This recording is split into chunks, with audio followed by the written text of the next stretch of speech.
Vamos lá, pessoal, retornando aqui.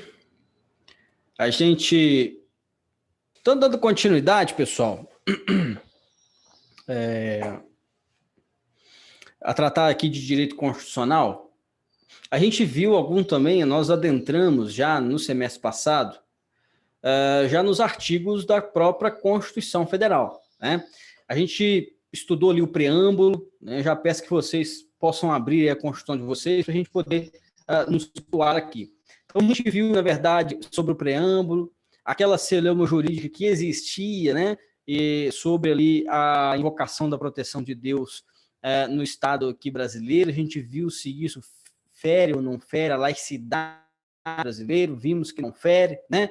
Uma vez que o preâmbulo não tem caráter de norma no sentido de controle de constitucionalidade ou de obrigatoriedade, né? A gente viu isso. E vimos também, iniciamos a análise dos artigos propriamente dito. A gente viu aqui sobre os princípios fundamentais, né? Aquele mnemônico que eu passei para os senhores, o famoso Sociediva Plu, né? Soberania, cidadania, dignidade da pessoa humana, valores sociais do trabalho da livre iniciativa e o pluralismo político. Nós vimos ali cada um deles, as peculiaridades, né? Então, essas questões dos princípios, para a gente se situar, a gente viu que do artigo 1º ao 4º, nós trabalhamos exatamente esses princípios, trabalhamos também os objetivos e as relações internacionais do Estado brasileiro com as organizações, né, com outros estados soberanos, tá? Esses princípios fundamentais, a gente observou que eles fundamentam o Estado brasileiro, né? Eles trazem ali um norte, um fundamento constitucional de como o Estado brasileiro ele vai se portar diante da sua população, da Constituição, né? Então, ele vai apresentar aqui características estruturantes, né? Ele vai estruturar todo o Estado brasileiro. Aqui, quando a gente vê, por exemplo, que um dos princípios é a dignidade da pessoa humana, né? Um dos princípios do Estado brasileiro é a dignidade da pessoa humana, um dos principais princípios constitucionais, significando que toda atitude brasileira, do Estado brasileiro, será pautada no princípio da dignidade da pessoa humana. E é o principal princípio que nos fundamenta a questão dos direitos e garantias fundamentais.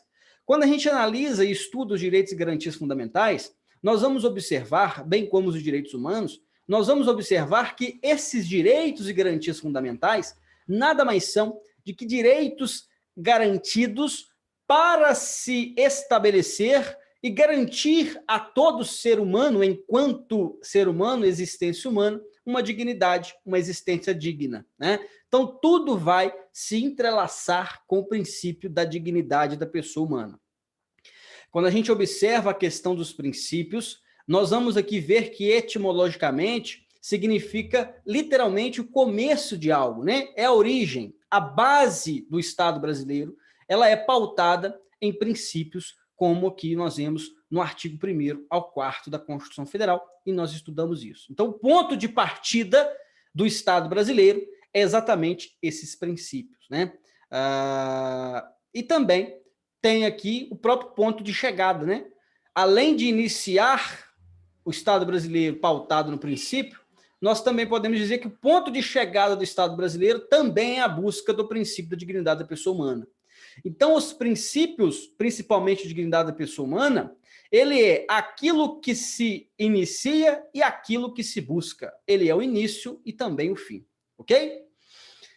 A gente observou que o artigo 1º já estabelece aqui uma grande importância, uma grande informação e importância, pois a gente já analisa e extrai do estudo do artigo 1º a própria formação da República Federativa do Brasil, né?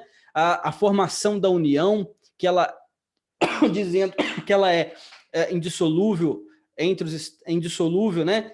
Composta pelos estados e municípios do Distrito Federal, e também a própria na verdade, a própria adoção do Estado Democrático de Direito, né? Quando fala aqui o Estado Democrático de Direito, a República Federativa do Brasil, formada pela União Dissolúvel estados, municípios e Distrito Federal constituem-se em Estado Democrático de Direito. Então, a Constituição Federal, ela é uma Constituição democrática, ela estabelece a democracia aqui no Brasil, ok? Nós analisamos que no artigo 1º, no inciso 1 ao 5, nós vamos ter os fundamentos da República, né? Disse para os senhores, inclusive, para não confundir fundamentos da República com objetivos fundamentais, né? Os objetivos fundamentais estão previstos lá no artigo 3º da Constituição Federal e os fundamentos da República estão previstos no artigo 1º, inciso 1 ao 5, né? A gente viu aqui que um dos princípios é a soberania, né? Aí relembrando até um pouco de teoria geral do Estado, né? O que é um Estado, né? Como se nasce o Estado? O que o Estado é? O Estado é a junção de um povo, de um território e de um governo soberano, né? Então, a soberania, ela é um requisito obrigatório para que haja Estado. Se um Estado não tem soberania, aliás, se uma organização, melhor dizendo, não tem soberania, ela não é um Estado, né? Então, o Estado ele tem que ter soberania. E o Estado brasileiro já traz isso nos seus próprios princípios, né? Na sua base constitucional, na sua formação estatal aqui, afirmando que a soberania é um dos princípios. E isso tem diversos reflexos, né? Um reflexo de que não se reconhece qualquer outro Estado soberano a não ser o Brasil. Você estabelece relações internacionais, mas nunca haverá um Estado mais soberano do que o outro, né?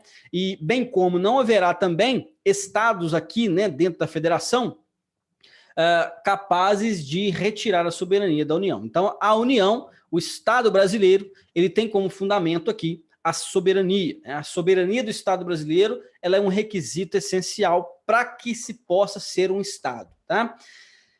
Então, ela representa o próprio conjunto da formação entre União, Estados, Distrito Federal e municípios. Ok? Beleza. Também temos a cidadania como princípio fundamental, né? Significa que o Estado brasileiro, através da Constituição de 88, ele incentiva a participação do indivíduo nas decisões estatais. E essas decisões estatais, essa participação, ela pode ocorrer ou diretamente através de um plebiscito, de um referendo, ou de uma, né, de uma pesquisa popular, ou de uma representação semidireta. De 2 em 2 anos, nós elegemos os nossos governantes, elegemos as autoridades que governarão todo o país. Então, isso é cidadania, né? Então, as decisões pautadas no Estado brasileiro são tomadas pelo povo brasileiro, na maioria das vezes por uma democracia semidireta, uma participação semidireta. Você elege os seus representantes, e esse voto do seu representante seria ali simbolicamente representado o seu voto também, ok? Então, isso é cidadania. A cidadania, ela representa a própria capacidade eleitoral, né? De você poder votar, de você poder escolher quem vai governar o país, quem vai governar as instituições. E a própria capacidade de ser eleito. Quando a gente for estudar direitos políticos, né, lá mais no final do semestre, nós vamos ver que os direitos políticos, eles podem ser direitos políticos ativos e passivos, né? Você pode votar ou pode ser votado também. É claro que se existem alguns requisitos, mas isso é aí a essência da cidadania, poder se candidatar, poder receber votos e receber o mandato. Lembre-se, tá? Não é mandado. Mandado é mandado judicial, ordem judicial. É mandato, com T, tá? T de tatu.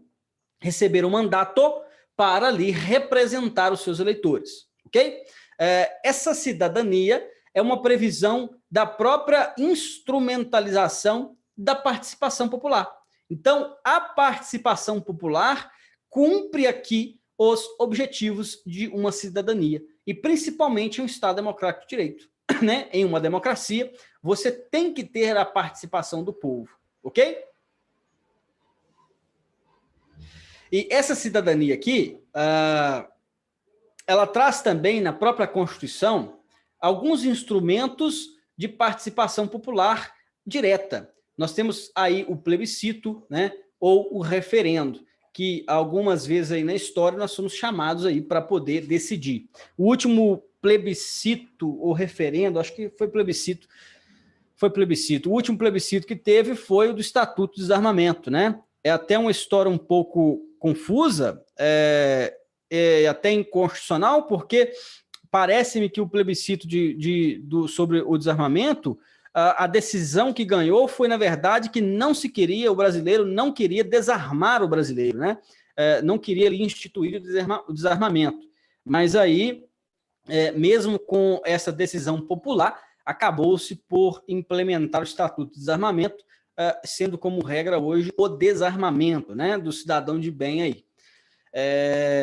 Mas, né, são casos que acontecem na política e no Brasil, tá? Mas, via de regra, se o governo chama, né, se o brasileiro convoca os cidadãos para um plebiscito, aquela decisão, teoricamente, deveria ser obedecida, deveria ser seguida, tá bom? Um dos requisitos para propor, por exemplo, uma própria ação popular é ser cidadão, exatamente a essência de cidadania. Você tem que ter título eleitoral para você ser legitimado a propor uma ação popular, por exemplo. Digamos que isso mostra exatamente a participação e o poder que o cidadão tem, né? Cumprindo aqui esse princípio de cidadania. Vou dar um exemplo para vocês. Digamos que você observa que o chefe do Poder Executivo Municipal, né, o seu prefeito, ele está agindo com improbidade, ele está tomando decisões ao ponto de prejudicar o erário público, de prejudicar a coisa pública, né? de trazer prejuízos ou para o meio ambiente ou para a própria administração em si. Você, enquanto cidadão, portador do título eleitoral, aqui nesse caso específico, né? Você tem legitimidade a propor uma ação popular. Você pode propor no judiciário uma ação popular em face daquele prefeito ou em face de autoridade que está participando do poder público, a fim de se reaver aquele prejuízo a qual você alega. Tá? Então, veja a importância que o cidadão, veja a importância, o poder que a Constituição Federal concede ao cidadão. Tá? Então, digamos que o prefeito, para fazer alguma construção, ele não segue nenhum planejamento ambiental e começa a desmatar uma área preservada ali sem licença ambiental, sem tomar os devidos cuidados. Você, enquanto cidadão, pode entrar com ação popular para que o Ministério Público ele investigue aquilo e que faça cessar aquela lesão. Tá? E se houver prejuízo erário, inclusive haverá aí o ressarcimento ao erário público. Tá? Então vejam a importância aí de ser cidadão, o poder que nós temos. Tá? E a cidadania, ela traz exatamente um próprio reflexo aos direitos e garantias fundamentais. Né? Exercer direitos e garantias fundamentais é um reflexo da cidadania. Nós somos cidadãos, nós temos direitos, então, de exercer aí a nossa cidadania. Perfeito?